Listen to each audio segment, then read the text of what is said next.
Hello friends, you are welcome in our YouTube channel MBS Educator. Today I will teach you exercise 3.2 और इसमें सबसे पहले लिखा हुआ है from the pair of linear equations in the following problems and find their solutions graphically। ये जो solutions problems दी गई हैं उनका सॉल्यूशंस आपको ग्राफिकली करके दिखा देना, आलेखीय विधि से करना है। और फर्स्ट सम जो है वो लिखा हुआ है 10 student of class 10th to part in a mathematic quiz. एक कक्षा 10 के छात्र हैं, जो 10 हैं छात्र टोटल, जो किसी मैथमेटिक क्विज में हिस्सा ले रहे हैं। If the number of girls is 4 more than the number of boys, यदि लड़कियों की संख्या लड़कों की अपेक्षा 10 अधिक है, find the number of boys and girls, तो लड़के और लड़कियों की अलग अलग संख्या बताओ। Who took part in the quiz, जिन्होंने इस प्रतियोगिता में हिस्सा लिया है। तो देख लीजिए इसका, let the number of boys and girls be x and y। मान लेते हैं कि लड़कों की संख्या वो x है और लड़कियों की संख्या y है। तो फर्स्ट कंडीशन में हम लोग देखेंगे, जो पहली शर्त है उसके हिसाब से क्या लिखा हुआ है, x और y मिला करके कुल टोटल 10 है, तो इसका मतलब आपकी इक्वेशन नंबर फर्स्ट बन जाती है। अब सेकेंड कंडीशन जो है उसके अकॉर्डिंग देख लीजिए क्या इक्वेशन बनती है। तो ये लड़कों की संख्या है, ये लड़कियों की संख्या 4 अधिक थी लड़कों से, इसका मतलब लड़कों की संख्या को 4 अधिक कर दीजिए, तो ये दोनों पक्ष आपस में बराबर हो जाएंगे। और जब ट्रांसफ़र करेंगे तो y माइनस का हो जाएगा, 4 प्लस का था इधर आएगा तो वो भी आपका माइनस हो जाएगा।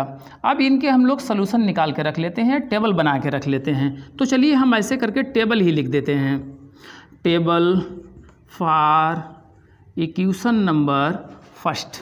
जो फर्स्ट इक्वेशन है उसके लिए एक टेबल बना लेते हैं जिसमें हम इस इक्वेशन नंबर फर्स्ट के 3 सॉल्यूशंस लिख लेंगे। तो देखिए ये x है, ये y है, और जो पहली सॉल्यूशन थी उसमें कैसे ये निकालते हैं ये भी एक बार देख लीजिए। 10 लिखा हुआ है, अगर x is equal to 10 minus y लिख दीजिए, y की जगह पे कुछ भी भर दीजिए, आपको जो मर्जी हो। अगर सपोज करिए 5 भर दिया तो 5 ही तो बचा होगा। अगर y की जगह पे आपने 4 लिख दिया होता तो इसका मतलब यहाँ पे 6 बच गया होता। और यहाँ पे अगर आपने सपोज दैट यहाँ पे आपने अगर 6 लिख दिया होता y की जगह पे, तो x की जगह पे 4 बच गया होता। तो एक आपकी टेबल तैयार हो गई है। अब फिर आपके 3 सॉल्यूशंस लिख देते हैं हम, 3 solutions for equation number second. और सेकेंड जो इक्वेशन है फिर उसके लिए भी इसी तरह से हम 3 सॉल्यूशंस लिख लेते हैं। और 3 सॉल्यूशंस ही क्यों, आप 2 भी लिख सकते हो, उससे कोई फ़र्क नहीं पड़ता है। अगर 2 सॉल्यूशंस आपने लिखे हैं फिर भी आपका सवाल सही हो जाएगा, लेकिन हमने यहाँ पे 3 ही निकाल के रखे हैं। बाई इधर आ जाएगी, प्लस की हो जाएगी। यहाँ पे ज़रा बाई की जगह पे अगर देख लीजिए हमने 4 लिख दिया होता तो ये माइनस का 0 हो जाता, ये 0 हो जाता, माइनस का नहीं 0 हो जाता। अगर हमने बाई की जगह पे यहाँ पे प्लस का 4 रख दिया था। अब अगर बाई की जगह पे हमने 6 रख दिया होता तो यहाँ पे 2 बच गया होता। और बाई की जगह पे अगर हमने माइनस का 1 रख लिया होता तो जुड़ करके ये माइनस का 5 बन गया होता।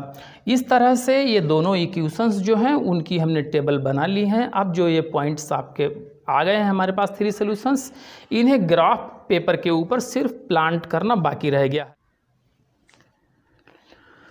हाँ तो देख लीजिए, फर्स्ट पॉइंट इसका था 5 पे 5 चलना था, इसका मतलब 1 2 3 4 5 यहाँ पे हो जाता है। 5 पे 5 भी जाना था तो इसका मतलब यहाँ पे आ जाएगा, ये 5 पे 5 हो गया है। और दूसरा बिंदु आपका था 6 पे 4 चलना था, तो 6 यहाँ पे हो जाता है। और इस पे जो 4 चलना था तो इसका मतलब यहाँ पे आपको ये चल देना था। और दूसरा पॉइंट है 4 पे 6 चलना था, तो 4 देखिए यहाँ पे हो जाता है, 1 2 3 4 5 6 यहाँ पे हो जाता है। अगर तीनों जो पॉइंट्स जो आपने प्लॉट किए हैं देख लीजिए, सब एक ही लाइन में आ रहे हैं, स्ट्रेट लाइन में आ रहे हैं, तो इसका मतलब आपने जो पॉइंट प्लॉट किए हैं वो बिल्कुल एकदम से सही हैं। चलिए तो इनको हम आपस में मिला देते हैं एक दूसरे से और एक स्ट्रेट लाइन खींच देते हैं। इस तरह से हमने एक स्ट्रेट लाइन खींच दी। ये इक्वेशन नंबर फर्स्ट के लिए कोई स्ट्रेट लाइन आपकी खींच गई है। और जो इक्वेशन नंबर फर्स्ट थी उसको भी यहाँ पे लिख देंगे। देखिए ये बिंदु कितना है, इस पे लिख दीजिए 6 पे, ये 4 चला हुआ है, 6 है और ये 4 है। और ये देखिए 5 पे चला हुआ है, 5 है ये, तो 5 पे 5 चला है वो लिख दीजिए। और देखिए यहाँ पे 4 पे ये 6 गया हुआ था तो वो वाला भी लिख दिया। इसको नाम चाहो तो A, B और C करके ऐसे लिख दीजिए। अब ज़रा देखिए इसकी जो सेकेंड इक्वेशन थी उसमें था 0 पे पहले 4 चलना था, तो 0 ये हो गया, इस पे 4 जाएगा तो यहाँ पे आएगा। दूसरा था 2 पे 6 चलना था, 2 ये वाला है और 6 देखो यहाँ पे हो रहा है। और तीसरा बिंदु था -5 पे, माइनस का ही 5 चलना था, तो इसका मतलब -5 पे माइनस का 5 थर्ड में जाएगा, 1 2 3 4 5, 5 ये हुआ और इस पे 1 यहाँ पे आएगा। अब इन तीनों बिंदुओं को भी एक दूसरे से मिला देते हैं, एक स्ट्रेट लाइन खींच देते हैं।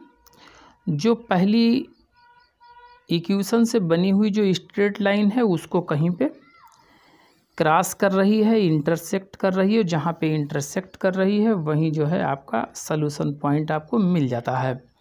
तो यहाँ पे देखो 2 पे चला हुआ था ये 6, 2 पे 6 चला हुआ था और 0 पे ये 4 था, इसको लिख देंगे। और यहाँ पे -5 पे माइनस का 1 चला हुआ था, इसको भी कोई आप चाहो तो नाम दे दीजिए, जो नाम देना चाहो वो दे सकते हो। अब जहाँ पे देखिए ये दोनों एक दूसरे को क्रॉस कर गई हैं वहीं पे आपका सॉल्यूशन हो जाता है। इसको एक लाइन ऐसे खींच करके देख लीजिए कितना इसका हल है, निकल के आ जाएगा। और इस तरह से इधर भी एक लाइन ऐसे खींच दीजिए इस तरह से। तो इसका मतलब अगर x पे देखिए तो ये 3 है और y पे देखिए ये कितना जा रहा है, 1 2 3 4 5 6 7 है, तो इसका मतलब 3 पे ये 7 है। तो जो सम आपसे पूछा गया था उसका सलूशन आपका, तो देखिए इस तरह से जो आपका सम था, जो 10 स्टूडेंट्स थे उसमें आपसे बॉयज़ और गर्ल्स की अलग अलग संख्या पूछी गई थी। आपने बॉयज़ की जो नंबर्स थी उसको x माना था और लड़कियों की संख्या जो थी उसको y माना था। तो हम इसी पे लिख देते हैं, hence the number of boys is equal to, देखिए 3 हैं ये, और गर्ल्स कितनी हैं, ये 7 है। इस तरह से आपका ये आंसर हो जाता है और फर्स्ट सम आपका लग जाता है। तो चलिए सेकेंड सम हम लोग देखते हैं। और सेकेंड सम देखिए लिखा हुआ है कि 5 pencil and 7 pens together cost ₹50। एक साथ में जब 5 पेंसिल 7 पेन खरीदे जाते हैं तो वो 50 रुपया के हैं, वेयर जबकि 7 pencil and 5 pens together cost ₹46। जबकि 7 पेंसिल और 5 पेन जब एक साथ खरीदे जाते हैं तो वो 46 रुपया के बनते हैं। तो कहता है कि एक पेन और एक पेंसिल की अलग अलग कीमत बता दीजिए। तो हमने लिखा let the cost of 1 pencil be x and by for 1 pen. एक पेन की कीमत जो है वो x रुपया है और एक पेंसिल की कीमत x रुपया है और एक पेन के लिए 22 रुपया है। तो देखिए इसको हम इक्वेशन बना लेते हैं और फर्स्ट कंडीशन में क्या लिख दें, अकॉर्डिंग टू फर्स्ट कंडीशन कितना होता है 5 पेंसिल तो यानी 5x और 7 पेन्स हैं यानी 7/, इज इक्वल टू ये होता है 50 रुपीज़ का। ये इक्वेशन नंबर आपकी फर्स्ट बन जाती है।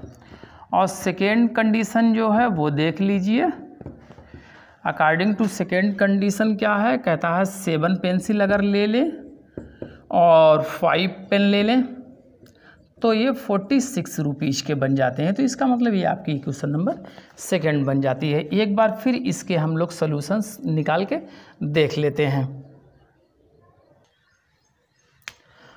तो देख लीजिए स्टूडेंट्स, यहाँ पे 3 सॉल्यूशंस हमने इक्वेशन नंबर फर्स्ट के लिए निकाल के रख लिए हैं एक टेबल बना करके, और इक्वेशन नंबर सेकेंड के लिए भी अगली टेबल में हमने 3 सॉल्यूशंस निकाल के रख लिए हैं।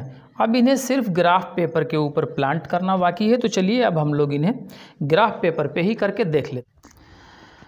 तो सेकेंड सम देख लीजिए, एक टेबल ये बनी हुई है, यह दूसरी टेबल बनी हुई थी। इसके कुछ बिंदु जो बोर्ड पे लिखे थे वो गलत लिख गए थे। देखिए ये माइनस का होना था, ये भी माइनस का होना था, मैंने यहाँ पे सही करके इसको लिख दिया है। अब देखिए ग्राफ पेपर पे चलना था, तो सबसे पहली जो टेबल था फर्स्ट इक्वेशन की, उसको देखिए 10 पे 0 चलना था। तो यहाँ पे देखिए हमने स्केल जो माना 1 unit is equal to ½ centimetre माना है। तो इसका मतलब 2, 4, 6, 8 और 2 10, 10 यहाँ पे होता है, 10 पे 0 तो यहीं पे हो जाएगा। अब 3 पे 5 चलना हुआ था, तो 3 देखिए यहाँ पे होता है और 5 कहाँ होगा, 2, 2, 4, 1, 5 ये वाला हो जाएगा। अब देखिए अगला है माइनस का 4 है और 10 है। पहला माइनस दूसरा प्लस का यानी सेकेंड में होता है, तो 2 यहाँ तक हो जाएंगे, 2 ये हो जाएंगे, 4 हो गए। अब 10 यहाँ चलना है, यानी पूरे 5 खाने आप चल दीजिए, यहाँ पे आ गए। इन तीनों बिंदुओं को एक दूसरे से मिला दिया है और ये स्ट्रेट लाइन बन गई। इसको कोई नाम भी आप दे दीजिए, और इस पे जिस इक्वेशन के लिए इसको बनाया है वो इक्वेशन भी आप लिख दीजिए तो और बेहतर हो जाएगा। तो 5x + 7y is equal to हमने 50 लिख दिया। अब जो सेकेंड इक्वेशन थी उसके लिए जो ग्राफ बनाना है, उसके लिए स्ट्रेट लाइन बनाना है, तो ये देख लीजिए, ये सेकेंड इक्वेशन की जो है टेबल हमने यहाँ पे लिख दी है। तो 3 पे 5 चलना थे, तो 3 ये है और 5 ये है, तो 3 पे 5 तो यही हो जाएगा। फिर देखिए चलना है 8 पे -2 चलना है, तो पहला प्लस दूसरा माइनस, इसका मतलब ये चौथे में जाता है। तो 8 कहाँ पे होते हैं, 2, 2, 4, 2, 6, 2, 8 ये हुआ है, और 2 देखो यहाँ पे आ जाएंगे ये। अब देखिए 13 लिखा हुआ, 13 पे 9 चलना है, तो 2, 4, 6, 8, 10, 2, 12, 1, 13 ये हो गई। इस पे 9 चलना है, 2, 2, 4, 2, 6, 2, 8, 1, 9 ये हो जाएगा। तो इस तरह से ये तीनों बिंदु इसके हो गए हैं। अब इन तीनों बिंदुओं को एक दूसरे से मिलाती हुई एक लंबी सी लाइन हम स्ट्रेट खींच देंगे, और देखो तीनों बिंदु एक ही स्ट्रेट लाइन पे आ रहे हैं, तो इसका मतलब ये समझ जाइए कि तीनों ही पॉइंट्स बिल्कुल सही हैं। देखिए इस तरह से हमने इनको खींच दिया है, और जो ये लिखा हुआ है, देखिए लिखा हुआ है 2, 4, 6, 8, 8 पे चला था 2, तो 8 पे ये 2 चला था, इसको लिख भी दीजिए। 8 प्लस का है, 2 माइनस का है। और ये देखो 13 पे 9 चला हुआ था, इसको भी आप 13 माइनस का 9 लिख दीजिए। ऐसे करके कोई नाम भी इसको दे सकते हैं, चलो हम डी लिख देते हैं, इसको ई लिख देते हैं, ऐसे कर दें। ये जो लाइन आपकी बनी हुई है, देखो इस पे हमने जो फर्स्ट इक्वेशन थी वो लिख दी है, तो इस पे हम सेकेंड इक्वेशन लिख दें, और सेकेंड इक्वेशन थी 7x + 5y is equal to 46 था। अब देखिए जो एक दूसरे को जहाँ पे ये काट रही हैं, तो इसका मतलब वही आपका सॉल्यूशन पॉइंट है। तो जहाँ पे ये काट रही है एक दूसरे को, लाइनें दोनों इंटरसेक्ट करती हैं, वहाँ से हमने एक ऐसे डैश लाइन से बनाती हुई एक रेखा खींच दी है। तो यहाँ से ऐसे भी एक देखो बाई एच पे भी मिला दी है जा करके। अब इसका देख लीजिए, तो यहाँ एक्स अक्ष पे कितना है, 1, 2, 3 है, और ऊपर कितना गया है, 2, 4, 5 है, यानी 3 पे 5 चला हुआ है, जो 3 और 5 ही इसका जो है सलूशन है। तो इसका मतलब जो सवाल आपसे पूछ रहा था कि एक पेंसिल की कीमत कितनी है और एक पेन की कीमत कितनी है, तो हम यहीं पे लिख देते हैं, हेंस